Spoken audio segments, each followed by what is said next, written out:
Dark beams the summer day as all the world dissolves and falls away. The hands of those you once held dear fall and turn and disappear. Shadows consume and rain from above. You drink the promise of boundless love. Loved ones flee as night descends. The story begins all over again. You've been here before, but also not quite. You remember that day. You remember his face. You were so close. So close. And then you weren't. What happened? Where did he go? Search the pieces, scatter the world, break everything if you must. One of these fragments holds the truth you want. You just need to find it. Dark beams the summer days. The world dissolves and falls away.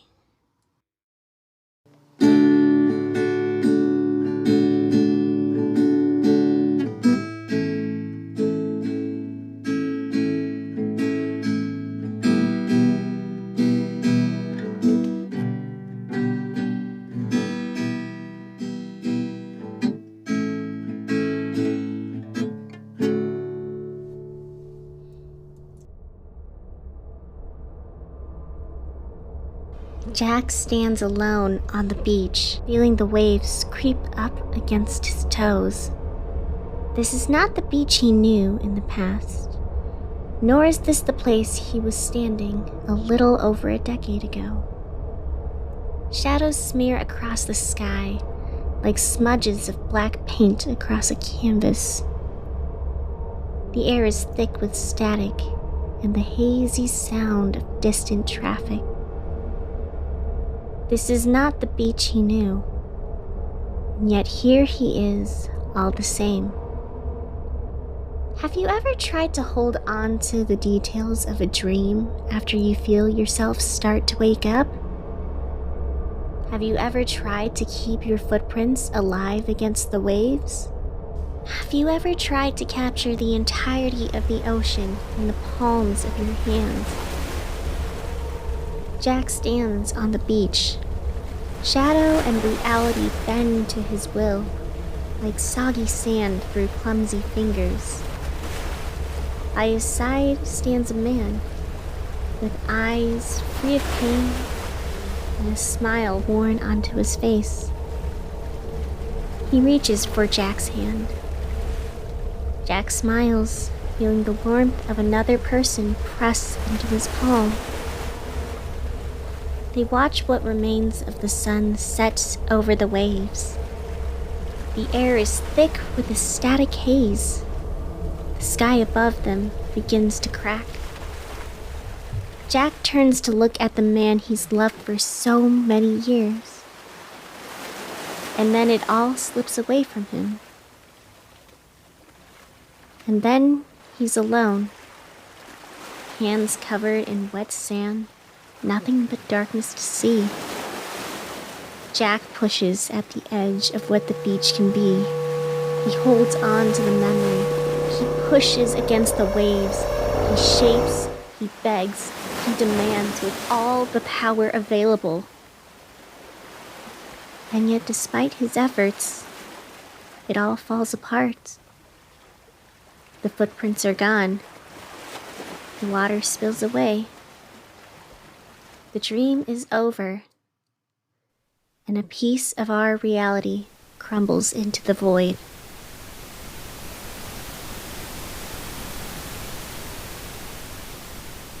Strange times have descended upon our city once again. The sky is dark and churning. Shadows lurk and roam every street corner, whispering promises and lies to all who will listen. And in the center of the storm is what looks like a massive radio tower. It stretches high to the sky, far higher than any tower you've seen before. It flickers strange and vibrant colors, sending off a flurry of ominous lights and signals to the air. At the moment, approaching it is near impossible without fear of shadows attacking and reality bending.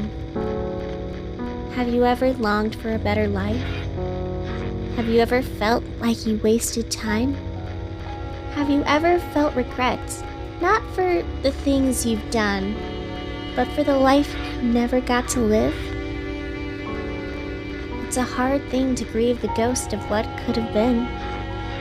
It's even harder when the pain refuses to leave. Through the power of shadows and science I don't understand, the tower warps reality. It's bending space and time into fragments of possibility. And those pieces are forced into our world, our home, our city. The pressure of multiple realities is crumbling in on itself. And all of this for the sake of bringing Jack even a piece of the life he wished he had. An entire decade of life lost, love gone, and pains of the past are haunting his heart. And now we get to suffer because of it. The city is taking quite the beating as a result of Jack's actions. The discotheque down in the glam rock district is gone. The beach and the road leading to it are also crumbled into nothing. On top of that, strange buildings have started to pop up where they shouldn't. Even more buildings go missing as more rise up and then eventually crumble, and it all falls into darkness. As Jack smashes pieces together, more and more of what we know falls apart. Soon only shadows will remain. Reality is breaking. Something must be done. Someone needs to stop him. But for now, let's take a look at traffic. Rocky roads rumble around and rigorously rip right round the middle. Masses move in manic motions to maintain manageable amounts amidst the madness. Various volunteers vicariously vacate the area. All are encouraged and asked to advance away as soon as possible. A sizable chunk of our city has crumbled away into nothingness. The religious district is gone after Jack's latest attempts. Right now, he's approaching Old Town. I suggest you evacuate before it's too late. The world outside begins to fill with fog. A man looks around, thinking this all seems quite odd. This all seems familiar, like a ghost from the past. Perhaps it's a piece from lands dark and vast. A man looks to the sky, a tempestuous churn. Something very bad at last makes its return. Be careful out there. The roads are unpredictable.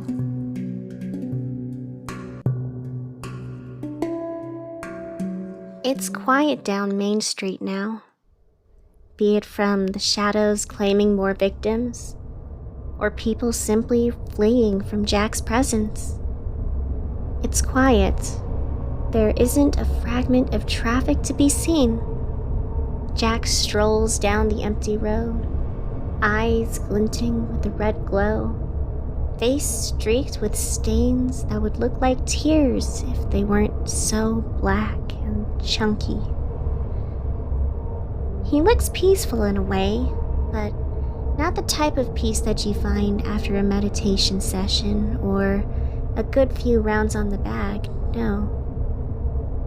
This is the peace that comes after a complete mental breakdown. This is the calm that carries after the storm has hit, right before the second wave comes. A looming presence wraps around him like a leash. You can smell it in the air. The Shadow Maker's influence hangs over him. All around, the shadows whisper and howl and sneer. And yet, In spite of it, or maybe because of it, Jack is quiet. He's methodical. He's thinking. As he walks, he pieces parts together in his mind, trying to figure out what will be the next move to bring him what he wants. He's already tried to recreate memories, places, people, and yet all of his attempts have fallen apart before they get the chance to start. So what to do? How to resurrect the dead when it's been long since taken away? A thick fog descends upon Old Town. The air is charged, shifting. Strange lights are flickering over the old Fey woods. Everything shakes. The mountains begin to turn. Buildings start to twist. Everything we once had is rearranged. This happens as Jack arrives. His head swims through thoughts, details, memories, anything of the final moments that happened over 5 years ago. The love of his life was there. Everything was in place. Until it wasn't. Until everything fell apart. The shadows descended upon them. Sammy was dying in his arms. But what happened? Everything went black right as that moment struck. So what happened right before Jack woke up in a city without a name? The forests around Old Town are gone now. Large, rocky mountains have risen up in their place. Towering pines have sprung up from the ground to cover everything. In the distant mountains, you can see a large waterfall rising to its perch. It's glorious, massive, gigantic. Some might even call it a king of waterfalls. Or maybe a king falls? Something like that. A barrage of rainbow lights explode from the distant tower, sending ripples of energy all across the city. As a result, the land shifts and turns and bends to Jack's will. Where this will go, what will become of us, it's hard to say. There's so much left to decipher. Jack approaches the mountains. There's a road leading up. He walks the winding path through trees, passing a flurry of mismatched road signs that seem to shift when he isn't paying attention. It doesn't matter, though. Physically, he may have never been on this road, and yet he knows exactly where he's going. The shadows propel him forward. They whisper in his ear, guiding him, encouraging him, forcing him up the winding road to the top of the mountain. Jack doesn't know for sure what awaits, but the hazy memories of what came before give him an idea of what it could be. For now, it's just a guess. And so he climbs. And while he climbs, we take a break for some ads. My coffee cup is empty, and I need more chai.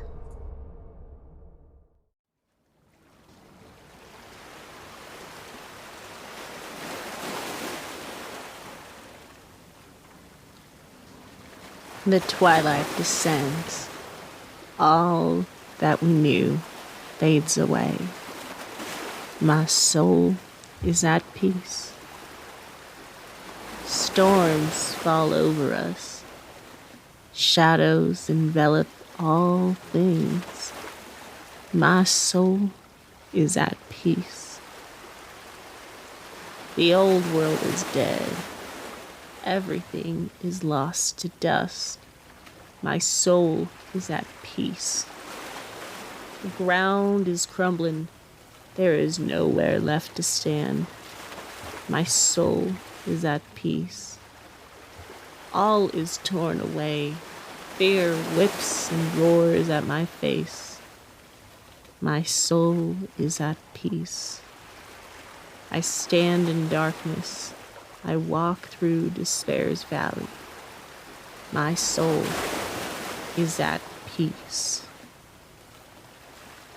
Troubling times are upon us. Many fear across the land. But remember, bad times are tough, but not tougher than us. Breathe the air. Find your center. There is peace even in the darkest of times. We're here to help you find it. The cozy congregation of Sasquatch. Come on in. The Squatch loves all. The Squatch accepts all. And together, we are at peace. Don't you dare mention anything about no Bigfoot. It's a different thing, dang it. And if you mention anything about that, we will kick you out and put you in the trash where you belong. Other than that, light and love and peace.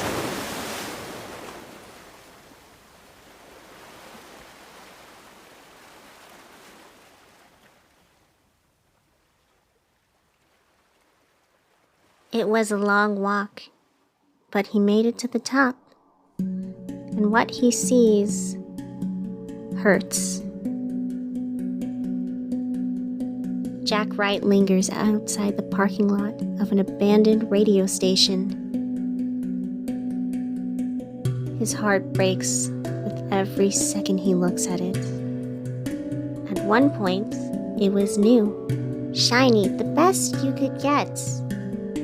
That point was about 7-ish years ago, and a lot has happened since then. A lot has happened to the building, let alone anything else.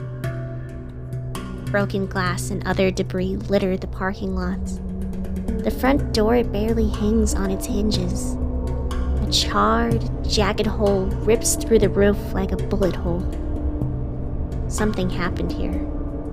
Multiple somethings, in fact. And Jack has memories of some of the somethings, though the memories are vague and blurred. Visions of glowing eyes, rainbow lights, panicked faces, and somebody he loves very much rush across the pavement. It hits Jack all at once. Despite his efforts to remain strong, he can't help but shake. His body quivers at the things his mind refuses. The air is thick with the ghost of battles long lost. Jack lingers by the front door. A bloodied handprint stains what's left of the glass. It stares at him. It taunts him. He freezes at the door. He won't dare go inside. Part of him is scared of what he'll find. Another part is scared of what he won't. Jack stares into the doorway at the dark shadows that bounce inside. Bits of broken glass glints like teeth hanging over an empty maw. A lot has happened here, and the remains haunts Jack to his core. Sweat drips down his face. Every fiber of his being screams for him to tear this place apart. His hands itch to break down what remains. It wouldn't be hard. The shadows are ready to do it. All they need is his order, but he can't. Something tethers him to this station. Something keeps him from running far, far away and forgetting the whole thing. There is a hum, static in the air. Something broadcasts noises from what remains of the station's tower, and it sounds a lot like the people he used to love. Jack closes his eyes. He hears his sister, Lily, hitting the air with her overwhelming snark and signature wits. Her voice bounces across a blanket of static like dull tones of a saxophone in a jazz club. It brings a sentimental twinge of something else to Jack's face. He thinks about the last time he talked to his sister.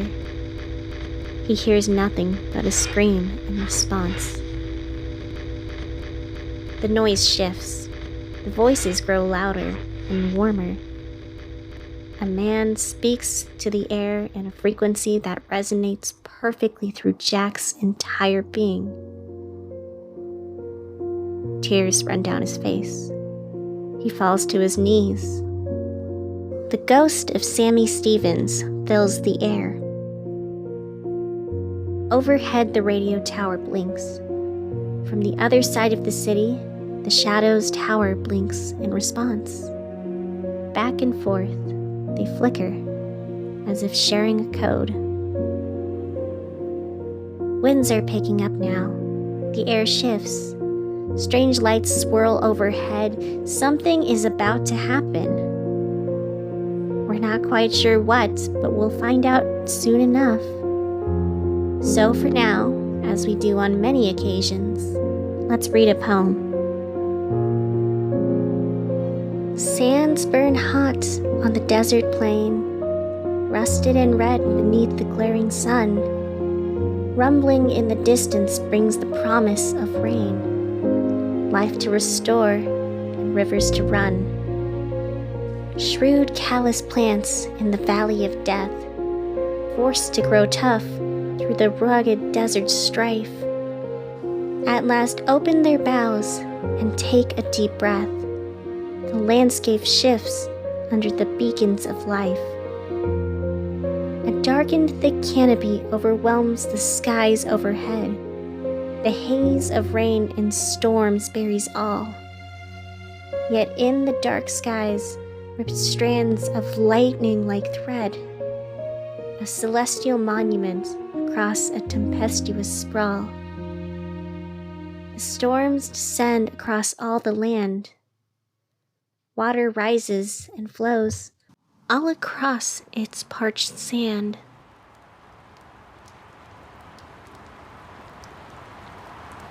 It's raining in the city now. Well, at least the parts that are still attached to this plane of existence. As for everywhere else, I don't know. Send me a postcard from the void. I wonder if it's nice. Thick globs of rain bleed down from the cracks of a dark and swirling sky. Ordinarily, I'd say this was a good thing. A little piece of peace to wash away the chaos. But we're in a bit too deep at the moment for anything to truly fade. Jack walks the streets. The rain beats down against his shoulders. He looks tired. He looks ragged. Just how much longer is he going to keep this going? His nose bleeds a mix of red blood and black sludge. Jack wipes it away and stares at the red and black smear on his hand. It's taken everything he has in him to get this far. And now he's not sure how much more he has left to give. Shadows call him back to the tower, back to the domain they so beautifully set up of what remains in downtown. And Jack walks towards it, slowly. He'll make it there eventually. But first, he takes his time. After everything he had just witnessed, he deserves to take his time. 10 years of emptiness, 10 years of regret, 10 years of his life stolen away. Maybe things could have been different if only Jack had been a little bit bolder. If only he had listened to his sister. If only he and Sammy had stayed in Florida. If only this and that, and over, the ghost of what could have been haunts Jack at every turn. It's a toxic drug that consumes his every thought. It's an obsessive block that keeps him in place. He walks down the streets of what remains of Old Town. The she ghosts watch him warily. Eventually, his walk will take him to the old Blockbuster. A she ghost will open the door and invite him in. Jack will wander around the shelves until he's counted every single movie he's seen and or heard of. Then a ghost will open the back door. Lights will flicker from the other side. All the ghosts will coax him through. Jack will accept. He'll walk through a maze behind the door of TV screens glowing with various pictures and movies. He'll walk through it for some time.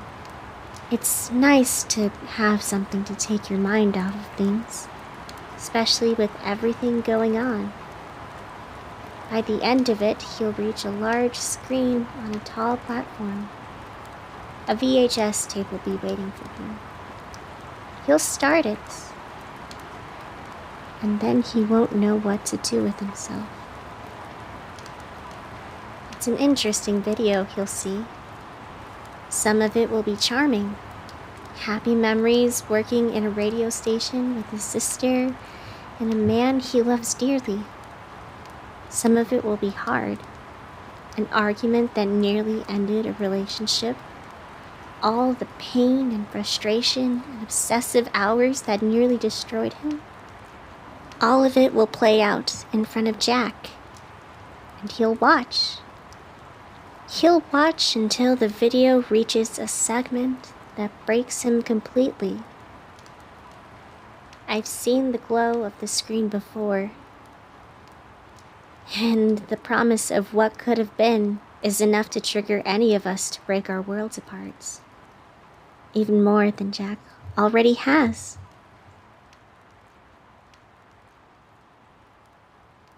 Stay tuned for scattered realities, cracking skies, and a man breaking apart all over again as he watches a video of the wedding he never got to have. There is so much to do, and not enough time to figure it out. So stay safe. Vix just texted me and Blaine, informing us that the old radio station and mountains that just formed are still holding out for now. They appear stable, and so we have a trip out to Old Town. We'll be sure to tell you if we find anything. But until then, make the most of tonight. It may be all we have left, and so let's try to make it good. Dream Girl City is a production by N.J. Scholes. It was written, produced, and acted by N.J. Scholes.